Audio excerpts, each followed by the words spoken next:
The following is a production of DallasCowboys.com and the Dallas Cowboys Football Club. How about them Cowboys?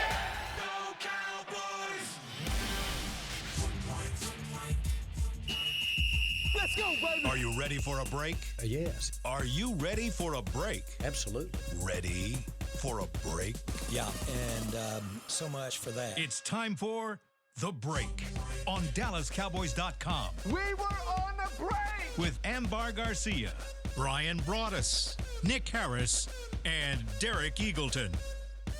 Welcome to the show. It's Wednesday, January 8th, 2025, season 20, episode number 98. Welcome to the latest edition of The Break. We're live from the SWBC Mortgage Studios at the Star, presented by LG. LG is the world's #1 OLED TV brand for 11 years and counting. See why at lg.com/OLED Evo. How's everybody doing today? Excellent. Good. See, Brian got on our Texas gear. Yeah, Ready how to about roll? that? Yeah. Let's hook them. Let's go. Get a win this weekend. We got a lot of things I want to hit today, a lot of different topics. I want to start first with some conversation around the head coach, Coach McCarthy, and where his future will lie, whether it's with Dallas or with someone else. In the second segment, we're going to get into a little bit of a season review. I got some questions for you guys. Not sure how far we'll get into that. We'll do a little bit on that. And then in the final segment, I'm going to have our draft show, guys, which, if you didn't know, yesterday was the first episode of the draft show. By the way, great show, guys. I enjoyed it. I had a good time listening to it. Yeah. But we got some new additions to that show. But the great part for the break is we got two people from the draft show on our show. So we're going to try to tap into that a little bit more and try to use some of that knowledge that you guys are disseminating on the draft show and bring it to some of our folks here on the break, and maybe push some of those people that listen to the break over to the draft show as well. But in our third segment, what I want to do is we're going to focus in on the two college games that are happening this week in the semifinals of college playoff, and have you guys give us some players that people should watch. If you were an evaluator for the Dallas Cowboys, you were thinking about players you'd want to be able to draft, I want you to give us some names of some guys that you'll be watching and that you think fans should be watching this weekend that will help them be prepared. I should say Thursday and Friday. That will help them be better prepared for draft day when it comes up for the Cowboys. Perfect. Sounds good? Let's do it. All right, so let's jump in. Let's start first with Coach McCarthy. The reason why I wanted to talk about this right now is because yesterday, I think, was when the report surfaced that Chicago Bears had requested permission to interview him. And now he is, until January 14th, he is basically, the Cowboys have exclusive rights to talk to him about a future deal. And that's why Chicago had to make the request. There has been a report today that the Cowboys denied that request. But my question for you guys is, do you think that interest being drawn from other teams, let's say Chicago, even if there are others, do you think that affects the way that the Cowboys think about whether they should bring him back or not? You mean does it kind of tell us? Is it? Are you? No. asking, is it What I'm telling saying us? is it's the ex-girlfriend or ex-boyfriend effect, right? Okay. It's like you don't want him, Yeah. but the moment someone else shows interest, it's kind of like, should I rethink this? So Welcome to the Dallas Cowboys. Do you think that should affect or does affect maybe how the Cowboys view Mike McCarthy because there are other suitors out there? I don't think it should. If you're asking me, and if I was, one of those decision makers, I don't think anything anyone else thinks about Mike McCarthy should affect my opinion about, what he has done, just because you've seen what 5 seasons in Dallas looks like for him, and you're evaluating that for the future. How does that apply to potentially bringing him back? I don't think necessarily, the ex-girlfriend coming along or a new girl coming along should affect how I feel about my girl, Your ex-girl. Yeah, exactly. Your ex-girl. Exactly. Not talking about your current girl. Yeah, Your yeah. ex-girl. Yeah. Hopefully she's not listening. Yeah, right. From somebody that's seen it done this way here before, yeah, I think it does. When, the Joneses are very calculating in the way that they do things as far as their team. They like to get a lot of opinions. They talk about things. And, I've always found that when somebody in the organization is coveted, they tend to move a little quicker. It's like, okay, listen, we don't want to lose. You can give a couple of examples. Dan Quinn was taking interviews, with that whole thing when he was year before last. Yeah, year before last, and all of a sudden it's like, wait a minute, we really don't want to lose Dan Quinn. Let's make it worth Dan Quinn's while. Will McClay is another one that tends to get some notoriety, some interest, and the Joneses find a way. Okay, well, hey, let's do this for Will and kind of help him along. So, yeah, they're a group that likes to they'll negotiate with you But what I think makes them speed up a little bit is the fact that when somebody else jumps into the fray, and Chicago, and this is, to be honest with you, I think this is a good thing for Mike McCarthy. Whether Chicago really wants to interview him or not, I think that's a good thing because it draws attention to, like, okay, there's potential out there. We can't sit here and wait. We have to kind of figure things out, what we want to do, and I find it will move them along a little more. What Mike honestly needs is New Orleans to get involved, the Jets to get involved, and some other teams to get involved, and that would really speed the Joneses up. But I don't think this thing is necessarily over. I think people are saying, or maybe thinking about that this is they're going to sign him up and all that. I mean, it could be way wrong about this, but this could be a negotiating ploy by the Joneses to say, okay, this is the kind of deal we would like for you to do. Mm-hmm. And then Mike can then say, listen, I really don't want to do this. And then, but now it looks like, the Joneses really aren't the bad guys. We negotiated with you. You didn't want our deal. So we'll see how this thing plays out. I know a lot of people are thinking this thing could very well be over. I don't think it's over. And I think there's still a long way to go here to get this thing done. But, at least by somebody coming after Mike McCarthy, it kind of puts the Joneses in motion to either, negotiate, and then they could say, okay, this is what we want to do. And Mike could counter and say, well, this is what I want to do. And if it doesn't work, then they can move on. And then we could start to talk about some other candidates that potentially are out there, which I think the Joneses would welcome if it came down to that. Yeah, I agree with Brian. I don't think it changes what the Cowboys think about Mike McCarthy and their review and analysis of him as a head coach and the things that he's done here during his time here. But it potentially changes the sense of urgency in trying to get things moving along quicker and faster. Because one thing we've seen time and time again, I mean, the Joneses, how do you say that? Joneses. Well, the Cowboys, they tend to do the thing their own way. Like it's in their own timeline, and if it's how we want to handle this and when we want to. And one thing that it could be right now, why it's taking a while and we haven't heard any new reports, it could be like, yes, they want him back, but under what conditions? How much money? How many years? Right. Who's going to be calling the plays here? Who's the coaching staff with you? So I think that those conversations, I mean, they can't happen that fast. If they were to happen that quickly, I'm like, okay, we didn't really take our time here to look at it. Right. So no, that's what I'm just saying. I think hopefully they're doing their homework, due diligence, and taking, a look at literally everything and coming into some sort of agreement. But because I do think McCarthy, if he wasn't here, he could easily, quote unquote, find another place where he could coach. Yeah, and this is not a situation. I think both you guys made a fantastic point from the standpoint. This is not a one-way thing. This is not just the Cowboys saying, here, Mike, this is what's going to happen. Right. This is a negotiation. Absolutely. It's no different than Dak and the Cowboys negotiating or Zach and the Cowboys negotiating. Like it has to work for both parties. So the Cowboys can say, here's what we would like to happen in a new deal. Mike also can say, well, I don't really love that. I want this in a new deal. And then now it takes them negotiating to figure out, what am I willing to give up? What are you willing to give up to get us to a point where we both agree, if that's possible? So we do all agree that the Joneses want McCarthy back just on their own terms. It's just more so about the negotiation now. I can't say that. I've not been told that. What I surmise is there's probably a world where they could see that happening, because I think the reason why you're taking the time is because there's nothing – like if they were convinced he's not the answer, then this would have already been done. I believe so, yeah. They would have already been done. The fact that they're having conversations says to me there are some things that they're trying to talk about and figure out on both sides to figure out if this is a right fit moving forward. And that's why I think this is going to take some time. Not a long time, because by the 14th, he's a free agent. Right. But it's going to take some time for them to work through this process is what I would guess. Well, also, to anyone who heard the press conference from that last game where Mike McCarthy talked to the media, the way he spoke, he made it sound like he's wanting to stay here in Dallas and keep building on what he's done so far. And the way he portrayed and responded to everything just made you feel like someone who's willing to stick around, under the right terms and keep working at it and give this another go. I don't know if you guys got anything else other than that, or from Jerry when he was talking to the media too. I mean, he talked, I don't know how long. 43 minutes. Oh my gosh. It was a long time. I know we went in the locker room, talked to players, came out. Jerry was still talking. Going. So yeah, it took a while. Yeah. The one quote that stood out for me from Jerry was, the determining and the negotiation is all one motion. And so that kind of made me think that... Explain that. The determining, quote, if McCarthy is back, and the negotiating with McCarthy is all one motion.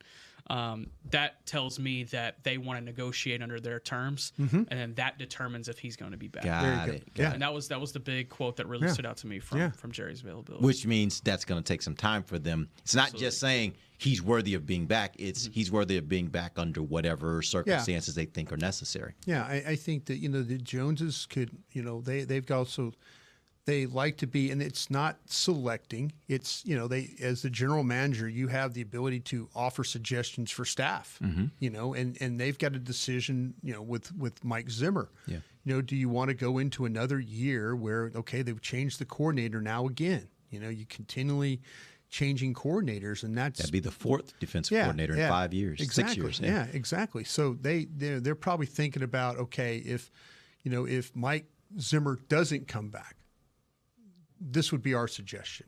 Do you have an idea what, and then you kind of go back and forth. They got to talk about the staff. They got to talk about, like we've talked about, potentially the play call and stuff.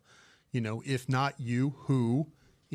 And there's a long, I think there's a long road, and we got about a week to get this done, and we'll see. I mean, like I say, I do think the fact that the Bears did ask permission at least push things in a way that he could have waited all the way up until 2 days before Mike was free and said, okay, let's start talking about this, because we've seen how they've negotiated some deals with Dak, CD, Zach Martin. I mean, they've waited on some deals. So, yeah. Let's do this. I'm going to go ahead and take our first break. When we come back, there are 3 factors that I want to point out, and I want to dive into each one on Mike McCarthy. And if you were Jerry and having to make this decision, which of these 3 factors are most important, and really talk about the 3 decisions and what you think of Mike as you evaluate him in these 3 areas. We'll do that when we come back. It's DallasCowboys.com radio. Todd thought it would be secure to jog in the cheetah savanna. Todd believed the big cat repellent he bought online was reliable. And now, Todd is trying to be faster than this cheetah that can run 80 miles per hour. But the good news is, Todd has AT&T 5G that is fast, reliable, and secure.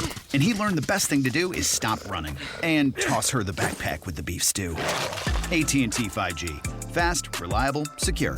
5G requires compatible plan and device. 5G may not be available in your area. See att.com/5G for you for details. It's the official men's skincare brand of the Dallas Cowboys, Jack Black. And right now, Cowboys fans can get 15% off their $75 order. Plus, because every deal needs a playmaker, your order will include a free 5-piece skincare set and free shipping. The Jack Black Playmaker is 4 of Jack's favorites and a full-sized intense therapy lip balm. Make a play for the Playmaker at getjackblack.com/Cowboys with the code CowboysVIP. That's getjackblack.com/Cowboys with the code CowboysVIP. Don't put off getting your oil change, Dallas. Take 5 Oil Change, a proud partner of the Cowboys, is faster than you think. They're so fast, you don't even have to get out of your car. You can take advantage of Take 5's Stay in Your Car 10-minute oil change at any of their locations across the Dallas area. And remember, at Take 5, you stay in your car because they're faster than you think. That means you won't even have time to show off your best touchdown celebration. Take 5, the official oil change of the Dallas Cowboys.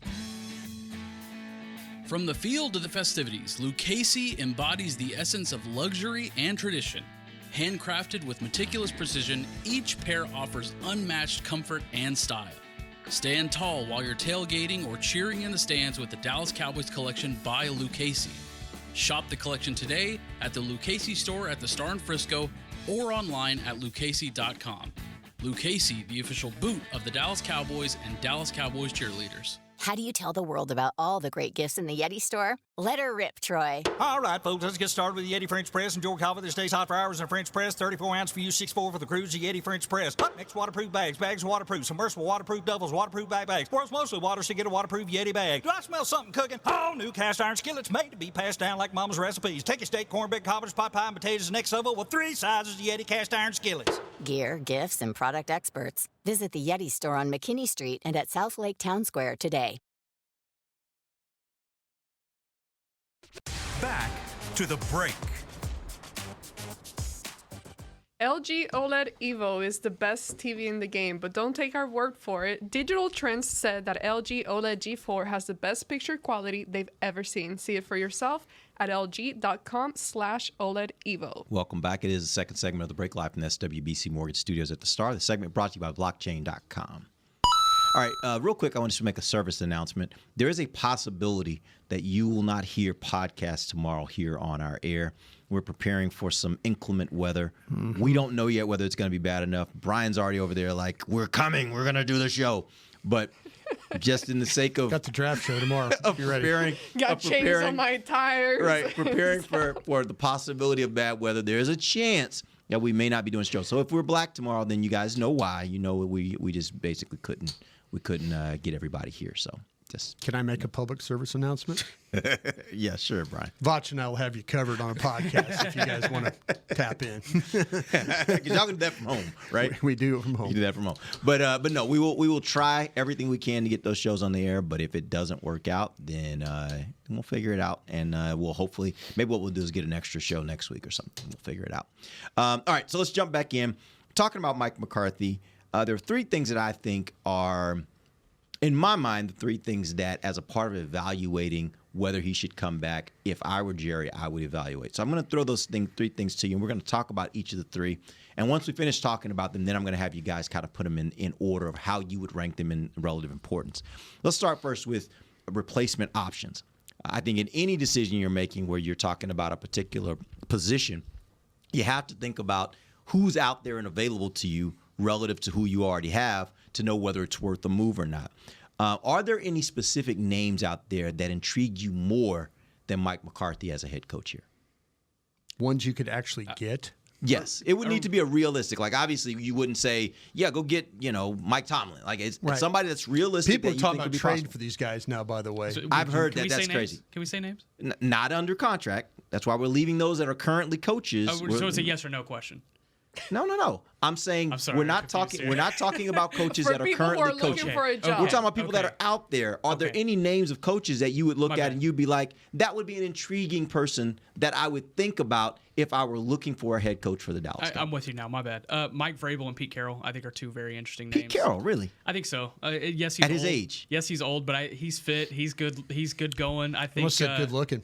I almost said good looking. I almost did. I almost did say good looking. You're right, but I said good going. Good going. But no, he's got 10 more years in him. He's got 10 more years in him. Yeah. What is he, like 70? He's like 71, 72. Okay. Yeah. 73. 73. He's got 8 more years in him. You think I he hope I look like I don't Pete know. Carroll at 73. Running. He's like running every morning. My brain is already starting to do crazy things. I don't know. There should and be I'm age 52. limit to certain things in life. Oh, I don't think that's true, but I just think that's a lot. I do think that's true. I just think that's a lot. But Mike Vrabel is the more interesting name than I think any of them. But you look at the Patriots opening, that one just makes so much sense. It makes so much sense for him. Yeah, if the Patriots wouldn't have moved on from their coach with Mayo being let out, Vrabel would be the clear number 1 of the guys that are available. Yeah. I mean, we probably can't talk about college guys, right, or anything like that. Can we? I mean, if there's a college guy that interests you like that, I would. That's fine. You can throw a out of college. No, I just was curious, but there's some. I think that Vrabel makes the most sense. Where you're going to, I think you're going to 49. Where you're going to do the most. Vrabel? Years old. Yeah. Where you're going to do the most good is with guys that are currently with teams. I think those are the guys that. If you were trying to trade for them. If you were trying, yeah, or if you were just if you asked for a window to interview, Yeah, if you catch them in their interview windows and stuff like that. So. Yeah. I didn't realize McCarthy was 61 years old. Mm-hmm. Yep. Still young. 61's young. No, Bryan? sure, it is. I mean, I'm trying my best. it is. Like, what are you trying to say? I'm halfway there. Like you're off at me at 72. So I mean, I said for certain jobs, okay? Yeah. I'm saying being on a jobs podcast with me. Okay, certain jobs are like they're draining, and especially look at the media. Like being the head coach of the Dallas Cowboys. I mean, that has to be draining. It has to. You think it ages people? Sure it does. I mean, there's certain jobs that that's why I'm saying. And for certain things, certain specific positions, Jason I Garrett do never think looked there different. should be. He did. How old is he? I think he's younger than me. Like he's probably. Yeah, I'm guessing. I mean, he wore the same thing every day. Yeah. No, but I'm. That's not a. He never smelled bad. He would shower, I guess. We're off the rails. What are we talking about? 58 years old. Yeah, that's what I'm saying. 58? 3 years younger than He me. looks young for 58. Yeah, he doesn't look 58. He didn't age like most coaches do under these circumstances. Yeah. You know, I'll tell you an interesting guy would be, and he just lost his job. I guess we could talk about it, was Doug Peterson. Yeah. You know, if you talk about Doug Peterson as a Super Bowl winning coach, the thing with Doug Peterson to me is I think his offensive. I think he's got a really good offensive mind. I think he'd be creative. I do worry a little bit about the in-game management stuff. That would be probably something that would turn people off a little bit. But if you're talking about guys that just lost their jobs, yeah, he would be one just because we've seen him have some success. It's unfortunate what happened in Jacksonville. I thought he was going to get that thing turned around the right way.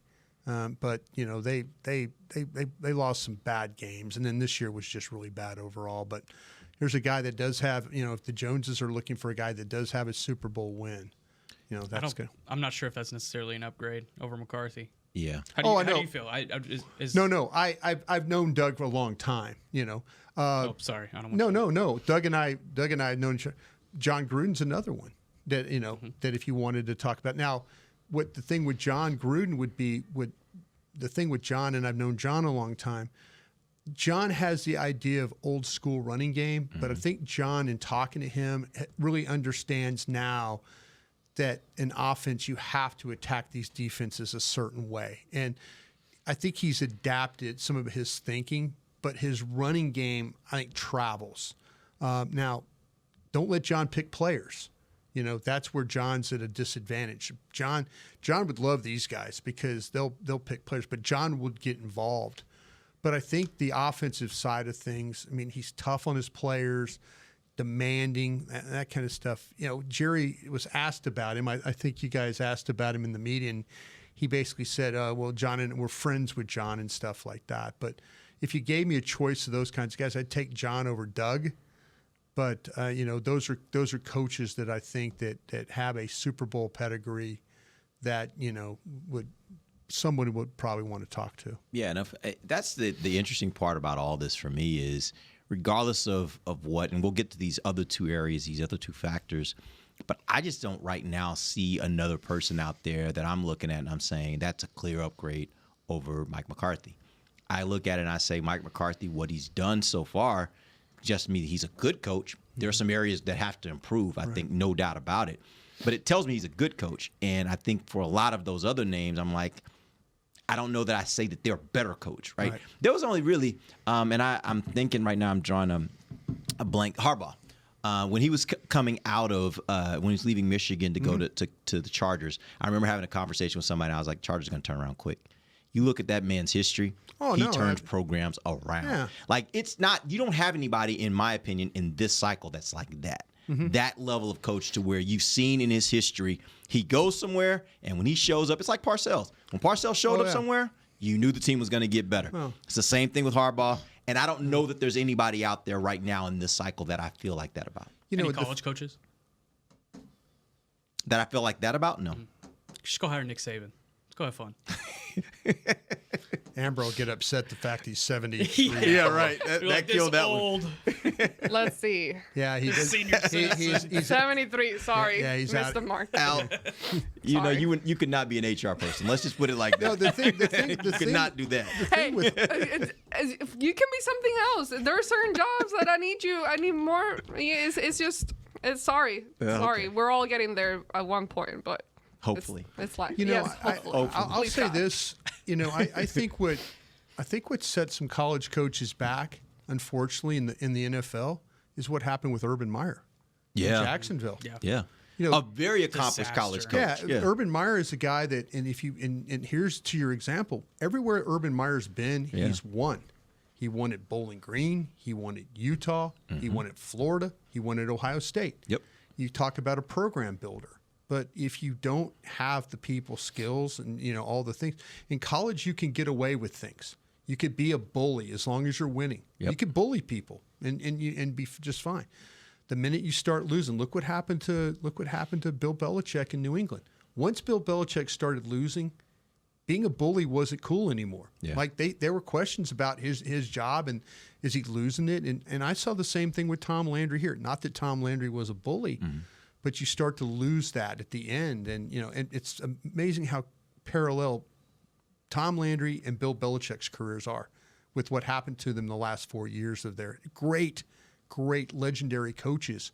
But when all of a sudden, when personnel and decisions and things and coaching hires all start to go backwards on you, you're no longer the darling anymore. It's hard to reflect. It's hard to reverse that. Hard to reverse that. Yeah. All right, let's move on to the next factor. The next factor I have is his overall record.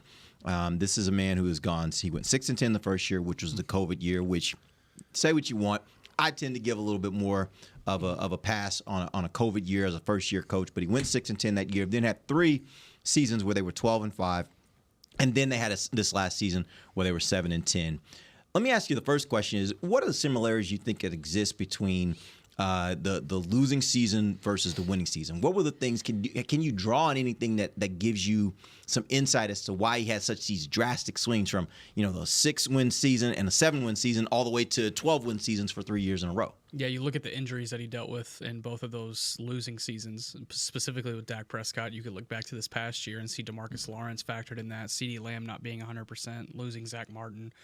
And then in 2020 also, he was dealing with a defensive side of the ball that was an absolute mess. And hard about your friends. Yeah, and that was corrected going into 21. So I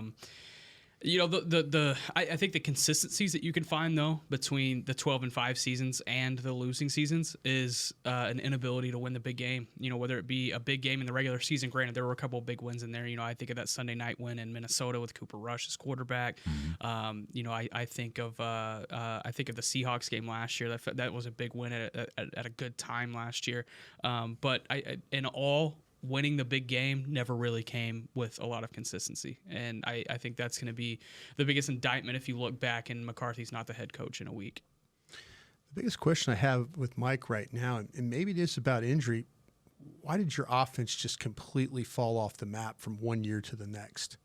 And maybe it Going was from last year to this year. Why all of a sudden you have a MVP quarterback to basically, and even with him playing, they just weren't very good. What was the?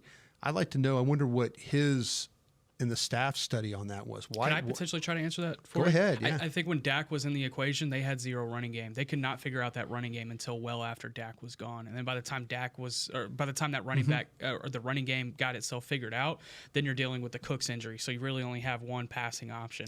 I think it is personnel based in some ways, but it was really a product of the run game not being as productive as Dak needed it to be. Was it that they couldn't figure it out, or they just weren't using it? Because it seemed like early in the season, the volume wasn't there, let alone whether they were successful or not. They just didn't have the volume in the running game, right? They won that game in, I believe, week 5 against Pittsburgh by doing exactly what they needed to do. And they just never – and then oddly, we get the inactive Rico Dowdle against San Francisco. And it's just – to me, I wonder just what was the disconnect there? Why?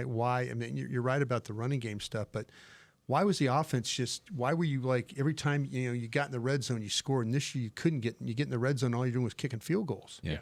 So I wonder where. To me, that to me is the biggest question I have about Mike McCarthy. That's one of the reasons I'm okay with Mike McCarthy coming back. I just don't want to go through again this year next year what we went through this year with that with the offense and stuff. The questions and things. Yeah, it makes it worse when we sit here, do show after show, and talk about it. And that's what drives me nuts sometimes. And I say this, I've said this before, how we, from a viewer, analyst, fan perspective, we see certain things, but then they don't or based on what they show week after week, it doesn't seem to be processing, or they're watching the same things that we're watching or talking about. And that was the most frustrating part of this whole thing, because Zach Martin coming out, we saw how much that affected the running game and what the offensive line was doing. But at the same time, I think if you stuck to it and actually gave those opportunities to a guy like Rico, there could have been some type of production to hopefully balance things out, or at least try it out and see what was happening. But sometimes it's just like they just keep doing the same thing over and over and over, even though when it's not working out. So that is my biggest thing. And we keep saying I'm okay with him coming back as a head coach. I just want somebody else as a play caller completely. All right, let's go to the third thing. It's playoff performance. And obviously this has been the big Achilles heel for them. Here's an interesting question I thought of that I got a lot of coaches here for the last 30 years. Well, that's exactly where I was going. How much blame do you give him for the playoff record when this has been an ongoing problem going back to Chan Gailey, Bill Parcells, Wade Phillips, Jason Garrett? They've all had playoff teams that have all fallen short. How much do you hold him accountable for what it seems like this has been an ongoing problem with a lot of coaches, a lot of good coaches? Well, this is what you also have to say. I think Will McClay does a really good job of building a team that can win your division. Where I think they've missed the boat, and this includes the coaches, because the coaches do have a say in what happens with personnel here. They don't have a team that's built to win the conference.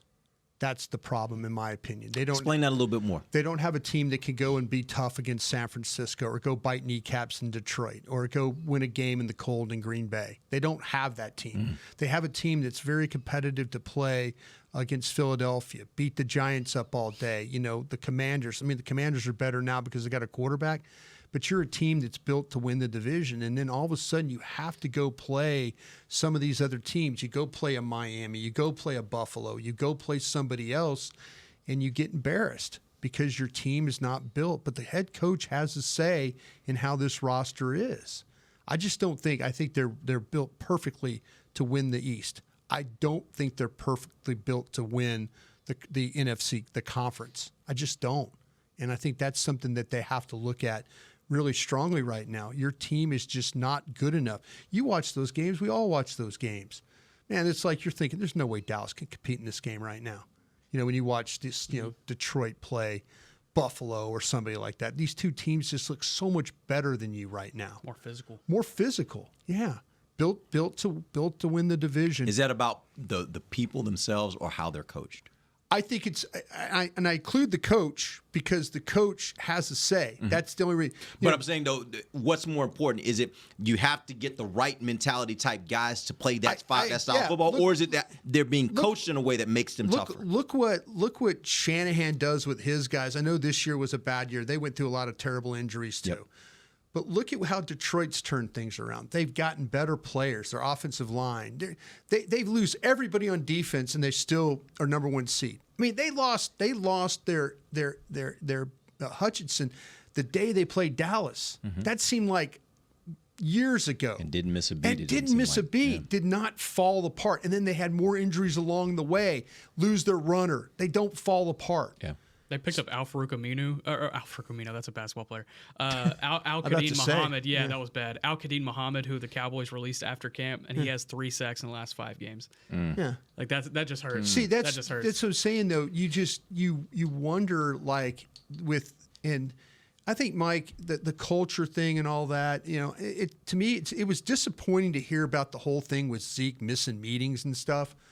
Because to me, Zeke missing meetings or being late or whatever he was doing, I wish Mike would have just moved on from him. Just move on, and maybe he tried to. Maybe they didn't want to move on from him, but I don't know. But I just think this team they're built to win the division. They're not built to win the conference, and that's why you don't have playoff success. Because you're not that team that was second overall last year. Let's be honest, caught some breaks with Philly falling apart and some other things going crazy. You get the second seed, and now you go play a team that was fighting for their playoff lives, and you get handled at home. You're not built the right way. Yeah. All right, let's take our final break. We'll come back, and we want to talk about these college games coming up. So you guys are going to give us some players that we should watch this Thursday and Friday that may be of interest or should be of interest to the Dallas Cowboys when it comes draft day. We'll talk about that when we come back. DallasCowboys.com radio.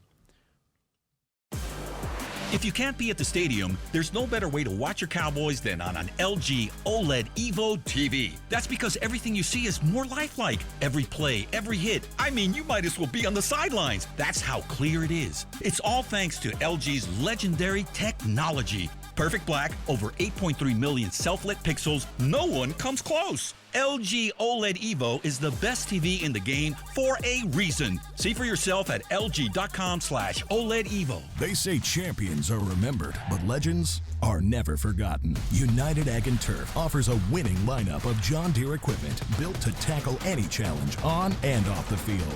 Legendary John Deere tractors, combines, residential mowers, commercial mowers, compact construction equipment, Gator utility vehicles, and a full line of golf and sports turf equipment. United Ag and Turf, the official Ag and Turf equipment supplier of the Dallas Cowboys. Visit UnitedAgAndTurf.com to find a location near you. If you shout, "How about them Cowboys?" you have that undeniable passion that's the heart of Cowboys Nation. And if you like to drink Dr. Pepper, you love the unique blend of its 23 flavors. Together, your one-of-a-kind fandom paired with the one-of-a-kind taste of a delicious ice-cold Dr. Pepper is the game day lineup that can't be beat. Better yet, gather your Cowboys and Dr. Pepper fan friends to watch the next game and crack open a delicious ice-cold Dr. Pepper for everyone. The wins will be even tastier. It's a Pepper thing. And we're going to overtime. Erica, how much have I spent on concessions?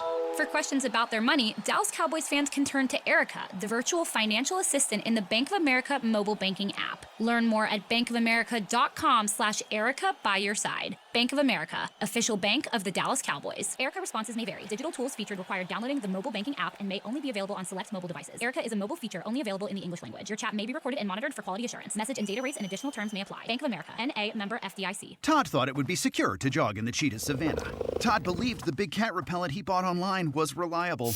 And now, Todd is trying to be faster than this cheetah that can run 80 miles per hour. But the good news is, Todd has AT&T 5G that is fast, reliable, and secure.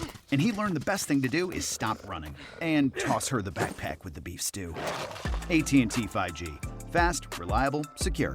5G requires compatible plan and device. 5G may not be available in your area. See att.com/5G for you for details. Back to the break. AT&T connecting changes everything. Welcome back. Final segment of the break, live from the SWBC Mortgage Studios. At the Star, let's talk a little college football. The college football playoff happens tomorrow night and Friday night.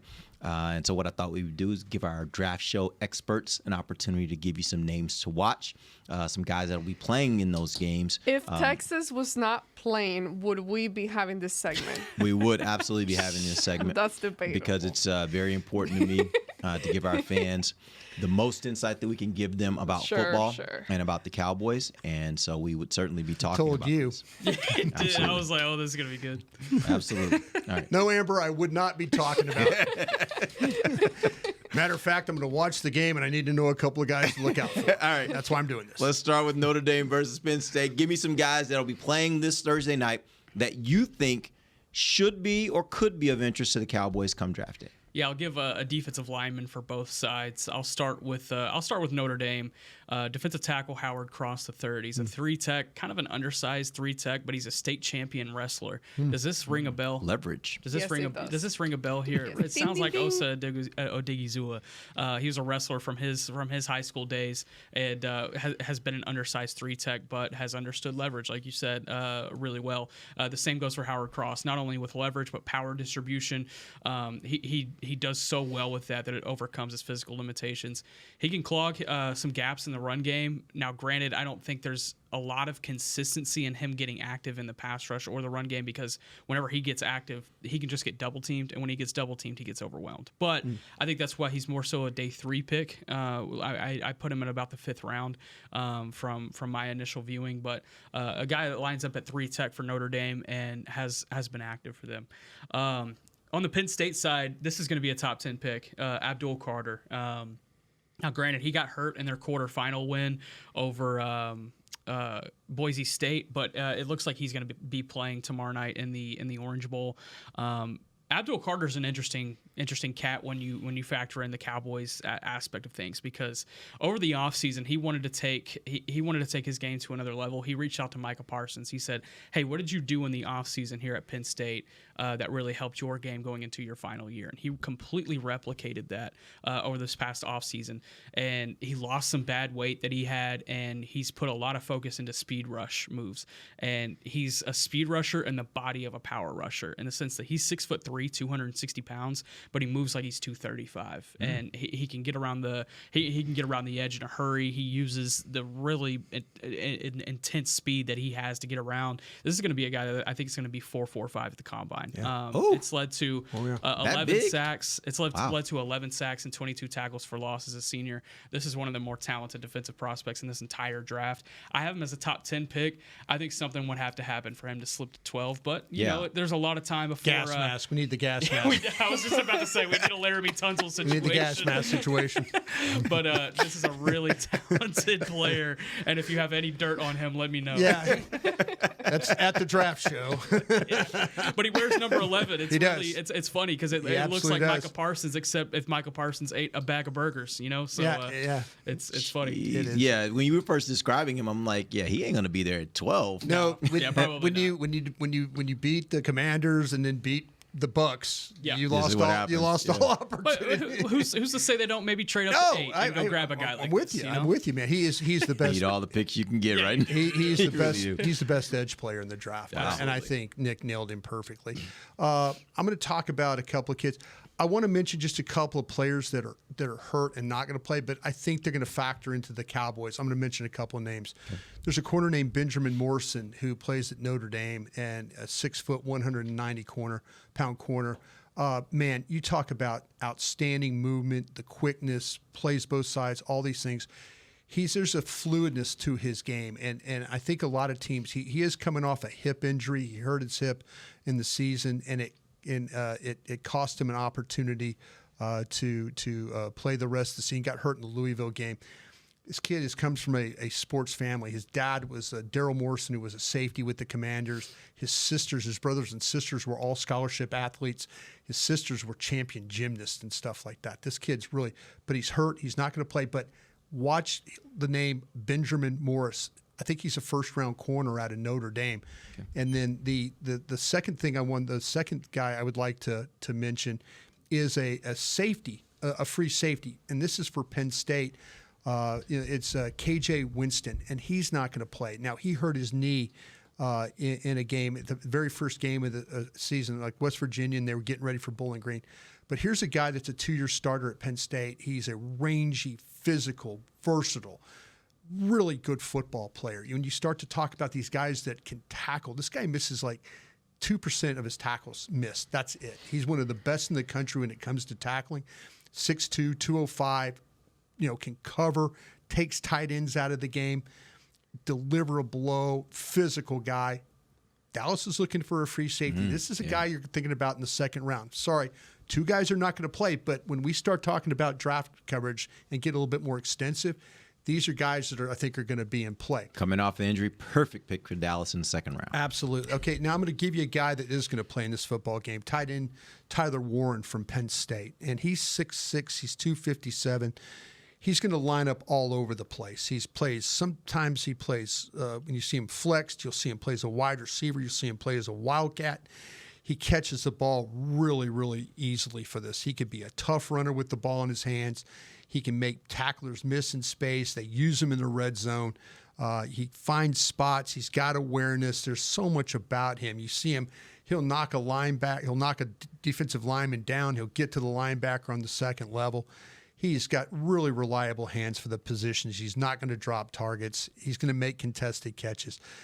Dallas probably not in the mode for a tight end, but you're going to notice number 44 for Penn State in this football game because they use him quite a bit as a weapon. Yeah, I noticed that in that last game. He's just all over the field, always making plays. All right, let's move on to the Texas-Ohio State, the premier game of the week. Give me some guys. Who should we be looking at? Yeah, I'm going to start on the Ohio State side. I'm going to start with interior lineman, but he's going to play left tackle in this game, Donovan Jackson. Originally from the Houston area. He was a big-time recruit coming out of the Houston area. I actually covered him back in the day from Bel Air Episcopal. Has gone up to Ohio State. He's a 3-year starter for the Buckeyes and has started at left guard going into every season. But after the injury to Josh Simmons on the Ohio State offensive line going into Week 10, Donovan Jackson moved out to left tackle. And he's been a versatile guy for them in that sense. But he's going to be an interior guy at the next level, no doubt in my mind. He's got the ideal interior frame at 6'4", 325 pounds. He's only allowed 5 sacks over 1,250 pass block snaps. Now, granted, 2 of those 5 sacks came against Abdul Carter in Week 10 in his first start at left tackle this past year or over this past season. So, he's had some issues there at left tackle. But I think whenever you look at his consistency, and him being able to overwhelm one techs at times that are bigger than he is, I like Donovan Jackson in the 3rd, 4th round. I think this is a guy that if he's sitting there, especially to start day 3, that's a guy that you could package some picks together to go get. I think if you look at it from a Cowboys perspective, they probably have a hole at right guard that they want to fill going into the offseason. I think this could be a candidate. Looking on the other side for Texas, this is my favorite player in the entire playoffs right now, and it's Jahdae Barron, the do it all defensive back for the Longhorns. Jim Thorpe Award winner this past season, awarded to the nation's best defensive back. He has experience at every position in the secondary. He's been Texas's chess piece in the secondary for the last 2 seasons, whether it be lining up at safety, lining up at what defensive coordinator Pete Kwiatkowski likes to call the star position, and being able to rotate between safety and nickel, kind of play in the box a little bit. He's played outside corner a lot this year, matching up with guys. Now, he can struggle one-on-one against speed guys, and I think Ohio State is going to try to isolate him and number 5, Malik Muhammad, in this game to create one-on-one matchups for Jeremiah Smith, and I think that's where it could get dangerous for Texas if these guys are left on an island by themselves. But the one advantage that I think Barron could have over Smith is the sense that I think Barron is more physical than Smith is. Even Smith being at 6'3", 225 pounds and getting comps to Julio Jones, I still think Barron can fight with him to make his day a little bit more difficult, at least more difficult than the day he had against Oregon. Yep. This is a mid to late first round guy, in my opinion. If this is a situation where Dallas, doesn't see their guy at number 12 and they parachute back, this would be an ideal candidate to throw in the secondary, just because you're going to have a lot to figure out in the secondary going into the offseason. And this is a guy that I think is so versatile that you can place him anywhere you have a hole and you'll be all right. I'd take him at 12. Yeah. I don't care about parachute. I'd take him at 12. Yep. Real quick here, Talik Williams, the Ohio State defensive tackle, is who I'd like to talk about. Massive. This guy's 6'3", he's 327. You said defensive tackle? Defensive tackle. I like this guy a lot. Yeah, number 91 and this is going to be the challenge with Majors and those guys inside for the Longhorns. Veteran offensive line. We're talking about 1st and 2nd round offensive linemen on the Texas line. This will be a really good matchup because Ohio State's got some guys too, but Talik Williams is massive tackle. This guy's not sloppy at all. Powerful upper body. He can control blockers. He can extend his hands. He can fight single blocks, double team blocks. He gets momentum going up the field. There's things you got to like about him because he's a really smart player. He doesn't get fooled. Sometimes he tackles lose sight of the ball and where it goes. He's really good at reading plays. He's got a relentless motor, for the position. He can get upfield as a pass rusher. I like what he does with overall, though, as a player, though. I just think he does so many things, so many positive things for that kind of size. He can control inside. So I'm going to say that you need to keep an eye on him. As far as the other Texas offensive linemen I need to look at, we need to talk about Kelvin Banks. Yeah. I think Banks is going to play. I think he's going to play guard in the league. I think he plays. Right now he plays left tackle for the Longhorns. Like I say, there's people in the scouting world that's projecting him to play guard, but he's got initial quickness. He plays with explosive power. He can handle defenders. He's got a lateral agility. There's a lot of things can anchor down about him as well. Hold off initial punches from these edge rushers. The awareness when it comes to picking up stunts and dealing with that, I didn't see him get fooled very much. There's some snaps where he tends to bend over the waist a little bit, and this might be a little bit of some hip stiffness, but he is going to be a first-round player. Again, he's a guy at 12 Dallas might consider taking, and then also playing him at guard. Yep, which they could use a guard. But I love both those two guys you guys mentioned from Texas. Have both been really good players for Texas. Yeah. So interesting to hear that. And I do think the matchup there is going to be really, really interesting to look at that offensive line for Texas versus the defensive line for Ohio State. I actually think that's where that game's going to be won or lost, in my opinion. Yeah, look at some of those other edge rushers just really quick for Ohio State. Jack Sawyer and JT Tuimoloau. Yeah. Those are some really physical power rushers. It's going to give Cam Williams and Kelvin Banks a lot of fits. I heard somebody say this will be the best defensive front Dallas has faced. That the Texas Longhorns have faced, including Georgia. Yeah, and Georgia obviously that was Georgia's that was probably got better pass rushers. Yeah, and their second level is a lot more talented. The physicality that Ohio State plays in the front four is impressive. Yeah, we will see. All right, so let's get some picks real quick. I'm gonna have y'all pick these games. Who you think's gonna win these two CFP games? Well, we bored Ambar. She got out of here, so we couldn't get her lunch. Picks. No, she had to go shoot for Somos Cowboys. There we go. Picks in this game. I'm gonna take Penn State in the Penn State Notre Dame game, and just as a precursor, this is a complete heart pick. I am not picking from my brain. We're going Texas in the Cotton Bowl. But if my brain was picking, it might look a little bit different. Yeah, I would absolutely. I'd love to see Texas win. I don't think they will. Yeah, I think the matchups are going to be really difficult for them. And but I do like Notre Dame. I do like Notre Dame and what they seem to be right now, since they had that terrible loss against Northern Illinois. They seem to have found their way, and they don't have to. They can morph into however they have to play the game. The quarterback is a physical runner. They like to run the football. We'll see at Penn State how they play that. Penn State's on a nice little run too. So give me Notre Dame. Unfortunately, I think Ohio State goes on too. I remember sitting in the hotel room in Cleveland in week 1 and watching Northern Illinois finish off that win and think to myself, man, Notre Dame, like Marcus Freeman's probably done. They're cooked. Yeah. Yeah, that they've invested the wrong portal resources. This makes the Texas A&M loss last week look so much worse. Yeah. But here they are. Yeah. Hey, look, if Notre Dame plays like they played last week, I think they win that game. Yeah. I think Notre Dame is their team that as the season gone on, they've gotten better and Al better. Golden has done a nice job as a defensive coordinator there. They've got some. We talk about Watts. They have a safety there that Dallas is probably going to look at as well. Man, really, really good player. Yeah, and I'll say this about the Texas game. One thing I love about Sark gets his team ready for games when they're the underdog. When they're playing better teams, which I do think on paper, I think Ohio State's a better team, which says a lot because I think Texas has a ton of talent. But Ohio State might be the most talented team in the country. I think that they also have a little bit of that Texas in them. Yeah. What I mean by that is they can start reading their press clippings at times and get a little bit enamored with their own success. And so I love the fact that everybody's talking about Ohio State as the team to beat here. Yeah. And I think Texas, I would be more concerned if everybody's talking about Texas like that, because I know we have that tendency to where we will certainly start reading the press and then say, hey, we're there, we arrived, and then fall flat on our faces. We'll see how, with Ryan Day too in some big games. Yeah. There's sometimes some coaching decisions where you kind of like go, that was a little interesting there. So we'll see how it goes. I think these will be some really great matchups. I love how it panned out with these two matchups. I think they're both very interesting, and we'll see how it turns out. I think obviously Texas is going to win, but we'll see. We hope Texas We will wins. see. All right, guys, we appreciate you joining us. We'll be back next week. Remember, check our app tomorrow to see if we're going to have shows tomorrow. We're going to try. We'll see what happens with this weather, but we'll figure out how that's going to work. But we'll be back with you guys next Wednesday at 11. Till then, for Nick Harris, Bryan Broaddus, and Ambar Garcia, I'm Derek Eagleton. This has been The Break, live on DallasCowboys.com radio. This has been a production of DallasCowboys.com and the Dallas Cowboys Football Club. How about this, Cowboys? Yeah!